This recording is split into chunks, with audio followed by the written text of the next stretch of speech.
So, hari ini Kita bakalan ada kunjungan ke TV Tempo. Kalau pengen tahu keseruannya gimana? stay tune ya. Ya.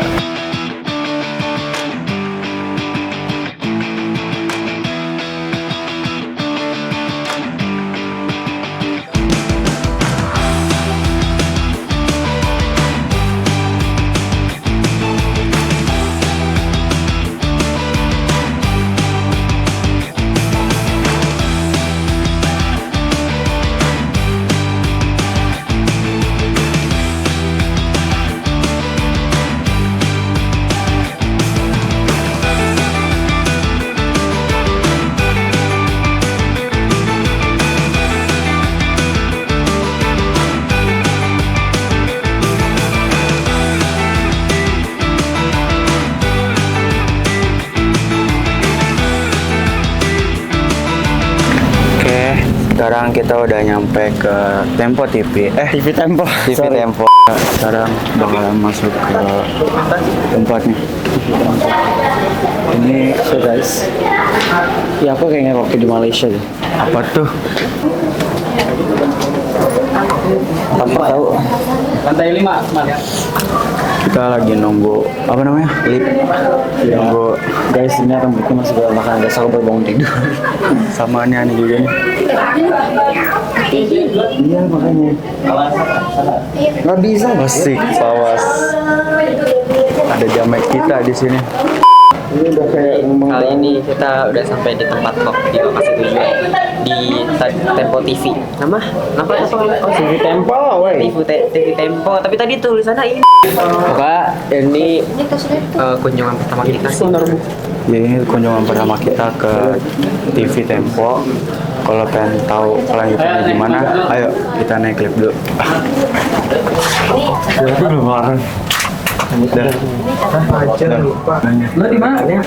Oke, ini kita Jadi sekarang kita udah ada di lantai 5 di gedung TV Tempo. Iya, Nabian. Ente bawa buku nggak? Bawa dong, guys. Aku nggak masalah itu nggak buku. Masya Allah. Coba nyatat lah, sembari nyatat. Ayo, gaskan. Oh, jadi ini tempat buat kayak berita. Iya, wow.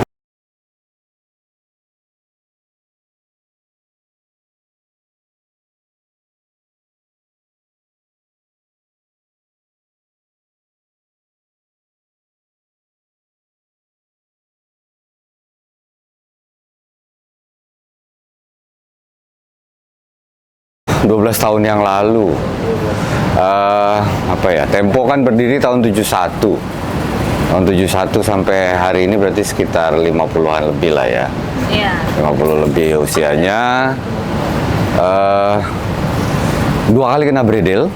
Nah, kalau teman-teman lihat tuh ada cover-cover yang di sana, itu ada cover gambar Yang poster-poster ini. Pak Habibie itu, cover majalah itu edisi terakhir sebelum dibredel tahun 94. Jadi waktu itu senior-senior melakukan investigasi soal kapal bekas yang dibeli oleh pemerintah Indonesia.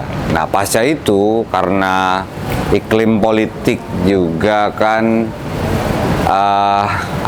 di bawah kendali tangan besi, nggak ada kebebasan yang bisa dirasakan masyarakat. Kalau misalnya ada omongan hari ini gitu kan, piye kabare gitu kan, enak zamanku toh. Nah kalau teman-teman ngerasain saat itu sangat nggak enak. Memang dari sisi ekonomi gitu kan, ada kestabilan harga dan lain-lain gitu. Tapi dari sisi politik dan hukum, kita nggak punya ruang untuk mengemukakan pendapat, nggak ada yang namanya demokrasi. Karena saat itu cuma ada 3 partai, ya kan. Jadi sejauh ini kalau pertanyaannya bisa hidup tenang nggak sih? Ya kami di sini mah enjoy aja. Karena kan tugas yang dimandatkan ke kami itu adalah menjaga demokrasi, ya kan, menjadi semacam watchdog ya.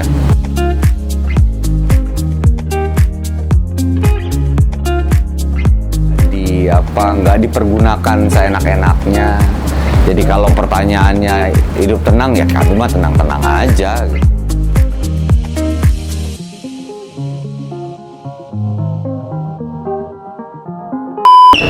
Tadi kita semua habis kelar sholat zuhur. Selepas ikut agenda apa live stream yang tadi.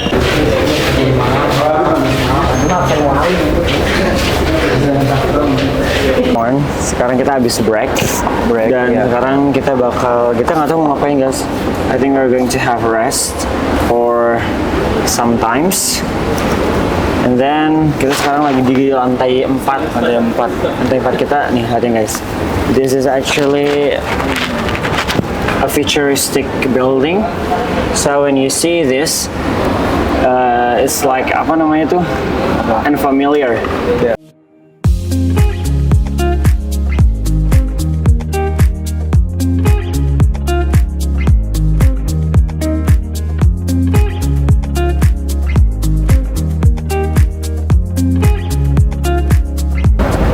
Kita udah dapat konsumsi guys, bayangin tadi kita makan itu kan, jadi di ruangan podcast itu kita nggak boleh bersuara guys.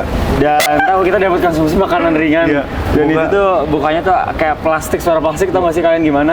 Jadi kita bener-bener kayak hati-hati Kayak banget. udah ke bunyi krek langsung pada seruk, badan nengok semua. Iya, pada nengok semua. Soalnya emang di sana tuh nggak boleh bersuara karena lagi ada yang buat podcast, Pokoknya HP aja harus di silent, pokoknya nggak ada suara sama sekali.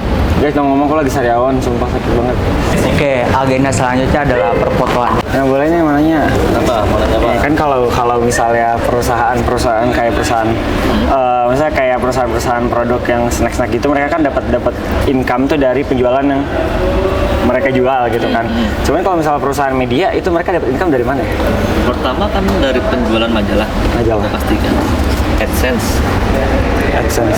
Dan tapi yang paling besar itu adalah iklan dari korporat, iklan dari pemerintahan gitu kan. Biasanya kan memang kalau pemerintahan atau paling gampang gini, ada salah satu kementerian gitu kan, dia ingin mempublikasikan kebijakan-kebijakannya untuk disebar ke masyarakat gitu kan. Otomatis kan mereka nggak mungkin pakai kanal webnya mereka sendiri, kan nggak akan dilihat juga kan. Maka itu dia minta ke media. Dari situlah berapa kalau satu kali tayang sekian. Oke, saya mau 1 bulan itu ada 10 artikel. Nah, itu kan dari situ dapat. Gitu. Terjawab sudah. Sama kayak itu aja, kayak influencer. Influencer kan juga gitu kan, endorse. Yang mengiklankan gitu. Kalau misal untuk kayak film-film gitu, itu dapat income dari mana ya? Biasanya ada sponsor. Oh, sponsor. Kalau film apa segala macam itu biasa sponsor. Jadi misalkan ada salah satu teman brand misalkan gitu kan, dia ingin atau salah satu perusahaan lah swasta. Nah, perusahaannya dia itu misalnya udah mensejahterakan warga-warga sekitar nih, bisa kerja, atau mungkin yang petani itu disejahterakan, dibuatkan koperasi atau segala macam gitu. Nah, kisahnya dia ini ingin difilmkan. Mana nih?